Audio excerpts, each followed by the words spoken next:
Olá, sétimos anos, tudo bem com vocês? Pois bem, hoje nós teremos a nossa primeira aula relativa ao terceiro bimestre. Vamos continuar aí com a situação de aprendizagem 1 do caderno do aluno sobre as sociedades africanas, americanas e europeias na antiguidade, tá? Primeiro passinho da orientação de estudos de hoje é assistir a videoaula com atenção, pois aqui eu vou explicar, né, como que vocês vão resolver os exercícios. Se vocês estiver com o seu caderno do aluno, vocês vão responder diretamente nele, tá? O que der para fazer nele, faz nele. O que não der, pode responder no caderno. Páginas 105 a 110. Se você não tiver com o caderno do seu aluno ainda, você copia e responde só as questões no caderno, tá? Não precisa copiar os textos e quando houver tabelas, é preciso desenhá-las no caderno. Como nós estamos tendo aulas à distância, algumas atividades não vai ser possível nós fazermos. Eu coloquei aqui, ó, não faremos os carimbos, que é a letra D da atividade 4.1. A atividade 6 nós não faremos e também não faremos a atividade 8, tá? Terminou? Envie as atividades no WhatsApp do seu professor.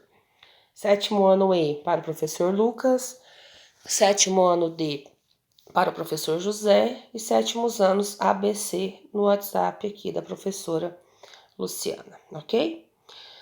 A atividade 3, né? Começaremos aqui na atividade 3. Ela traz um texto para gente sobre o calendário maia, na verdade, os calendários maias, né? E sobre um observatório construído pelos maias, que ficou conhecido, né, como o Caracol de Chichén Itzá. Vocês vão ler o texto sobre o calendário. O calendário maia, a pessoa era muito preciso, tá? Bem parecido com a gente. Tinha 365 dias. Só errava por horas em relação ao calendário que a gente usa hoje, tá? E o caracol, né? Aqui, um edifício, né? Construído pelos maias, o observatório é o caracol construído pelos maias. Após ler o texto, né, e observar a imagem 1, vocês vão responder estas 5 perguntas aqui, tá? Qual era a base do calendário maia e como o ano era dividido? Para realizar este calendário, foram desenvolvidos saberes e técnicas? Quais seriam? Explique. De acordo com a análise da imagem do observatório, o que é possível deduzir sobre a organização social desses povos? Se necessário, pesquise sobre o tema com a orientação do seu professor. D. Após a análise da imagem do observatório, descreva qual material foi utilizado na sua construção, uma vez que não dispunham de animais de tração e nem veículos com rodas. Qual hipótese você levantaria para explicar o transporte deste material? E. Faça uma pesquisa para verificar a sua hipótese sobre a construção do observatório, tá? Olha aqui, pessoal, vamos lá para a letra C. Vocês podem ver que o observatório, ele é alto, né? Quanto mais perto do céu, a construção maia era melhor, tá? Porque eles queriam ficar perto dos deuses. O que será que se fazia neste observatório? Por enquanto, eu não vou falar para vocês. Vocês vão levantar hipóteses na letra D. Depois nós vamos pesquisar. A gente pode até pesquisar junto na aula de quinta-feira para ver se as hipóteses que vocês levantaram, tanto sobre o uso deste local, como sobre como ele foi construído, se vocês acertaram, ok? Depois nós temos a atividade 4, né? Outro textinho sobre a escrita dos astecas, a escrita pictórica dos astecas, e os andincras, tá? Que é uma escrita tradicional africana muito utilizada na religião de Gana, certo? Leia um texto que está falando sobre esses dois tipos de escrita. E aqui na imagem 1, né, nós temos do lado esquerdo a escrita asteca e do lado direito, né, a escrita de Gana, certo? Vocês vão observar, ler o texto também e responder essas perguntas aqui, tá?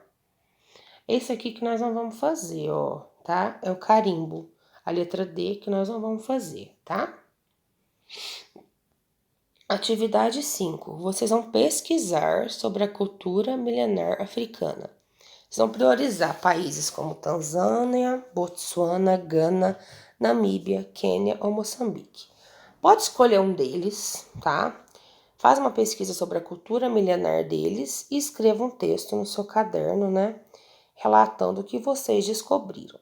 Não precisa fazer sobre todos, não. Faz sobre um deles só, tá? Neste quadrinho verde aqui é o roteiro, né, de como vocês devem fazer essa pesquisa, para vocês terem uma atitude historiadora, tá? Aqui tem outro texto, né, sobre os artefatos, sobre os cestos, né, que os americanos, os nativos americanos e africanos construíam, artefatos, principalmente os cestos, né, que eles utilizavam para transportar principalmente alimentos e pequenos pertences. Aí aqui tem a imagem, né, dos cestos, do camelinho lá no Egito, né, carregando o cesto. A lhama, né, que é utilizada aqui nos Andes, né, pelos incas, né, para carregar os cestinhos e os alimentos. E ao observar essas imagens e o textinho, vocês vão também responder aqui, tá? Mais um pequeno texto aqui, né, sobre a nobreza asteca, o chocolate. E perguntinha também, né? Vocês vão fazer um mapinha conceitual sobre a origem dos alimentos ou alimentação dos povos. Por exemplo, vocês vão escolher um alimento, o tomate. Vai pesquisar sobre ele e vai fazer um mapinha sobre a origem dele. Vai colocar o tomate no centro e vai escrever sobre como ele se originou, onde ele originou, como o povo se alimenta dele. Então, vocês vão escolher um alimento aqui, né? Originário da América, tomate, chocolate, né? América e África, e vão fazer, né? Um mapa conceitual dele, tá? E por fim, aqui, né? Nós temos, né? Duas imagens, certo? A figura 1 mostra a máscara do faraó egípcio Tutankhamon e a figura 2, né, ela mostra a vestimenta de um líder inca. Após observar essas duas imagens, vocês vão responder as perguntinhas e depois, né, caso tenha alguma dúvida, na quinta-feira vocês podem me chamar lá no WhatsApp, tá? Basicamente, pessoal, ler os textos, observar as imagens e responder as perguntas, tá bom? Como eu disse para vocês, as atividades 6 e 8 eu nem coloquei aqui, né? Porque a gente não vai fazer elas, tá bom? Um abraço, pessoal, até a próxima.